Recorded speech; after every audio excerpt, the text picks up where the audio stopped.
În fiecare zi descoperim noutăți interesante, în cărți, știri sau în dialoguri cu prietenii.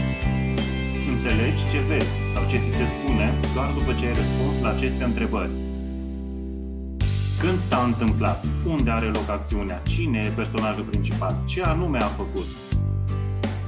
De ce a făcut? Care e motivația sa? În ce mod a făcut-o? Cine sunt participanții la acțiune? Cine mai știe despre cele întâmplate? În ce ordine se întâmplă acțiunile? Care sunt cauzele și efectele acestora? Întâmplările sunt reale sau măcar credibile? Ce crezi că se va întâmpla în continuare? Pe ce îți bazezi afirmațiile tale? Realitatea percepută schimbă atitudini, vieți și chiar lumea. Fiecare informație în plus sau în minus ne modifică realitatea prezentată cu intenție sau nu. Fii atent la toate detaliile, pune mereu în orice discuție toate întrebările lămuritoare pentru a nu fi în eroare.